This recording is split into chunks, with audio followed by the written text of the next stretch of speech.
Hi, my name is Gail from AffluentPauper.com, and today we're going to talk about how to use a bread maker. You can make bread, good, healthy bread at home for around 60 cents a loaf. You can make organic bread for around $1.20 a loaf, which is a lot less than you're going to get even if you're using coupons in a grocery store. You can pick up a bread maker for as low as $40 at Walmart. You can pay $200 for a high-end one, or you can pick one up at a garage sale for $5, $10, $15. A lot of these bread makers don't come with a manual though, so I'm going to show you how to use your bread maker. So this is my bread maker. It's a Regal Kitchen Pro, and it was given to me by a friend. It didn't have a manual with it, so it sat on my kitchen floor for about a month before I figured out how to use it. But then I realized that all bread makers are pretty much made the same. Each one of them has a lid, a window, vents, has a control panel, and then inside you'll notice that there's a pan with a handle, and there's also a paddle. That is what mixes and kneads the bread. And then there'll be a control panel, and when you go online and you Google bread maker recipes, it'll tell you on there what setting to put your bread on, whether it's French bread, sweet bread, quick bread, if you're just making dough or whole wheat or whatnot. And so it'll have a panel on here. So let's get into making some bread.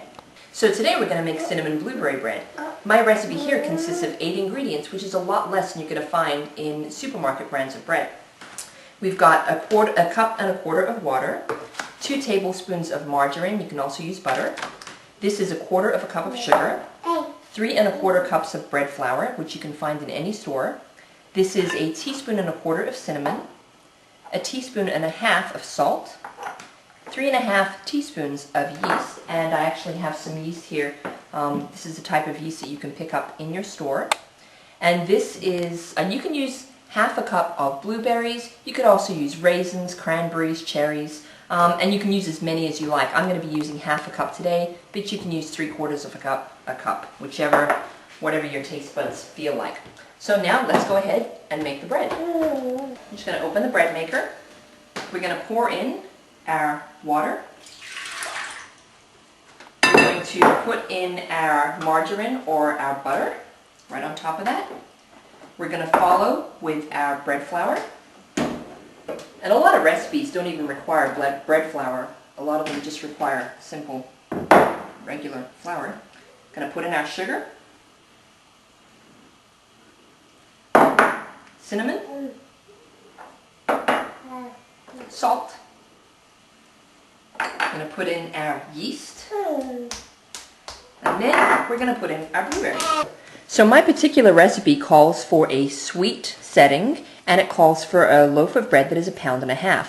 So as you'll see here, number 5 says sweet. So what I'm going to do is I'm going to select on the monitor here, and I'm just going to scroll up until I get to the number 5. And then number 5, that's 2 pounds. Just scroll down to 1.5 pounds, light setting. I'm going to hit start. It's going to tell me how long the bread is going to go for. Literally, I'm going to set it and I'm going to forget it. It's that easy. So I'm going to go off, I'm going to get some work done, watch the kids, and then I'm going to come back in 3.5 hours and my bread is going to be ready. So 3.5 hours have passed, it beeped, and it smells so good in here. So what we're going to do is we're basically going to open the lid, and you'll see the bread inside. You'll notice that there's a handle in here. Grab a pot holder so that you don't burn yourself.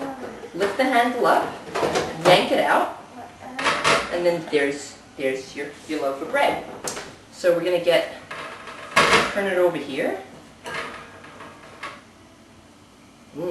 Yum. Okay. So if you come over here and take a look, you'll notice that there's an indentation at the bottom of the bread. That's going to happen with all bread makers pretty much, but you don't need to worry about it because once everybody eats it, it's going to taste so good, nobody will care. Once you cut it, nobody will see it either.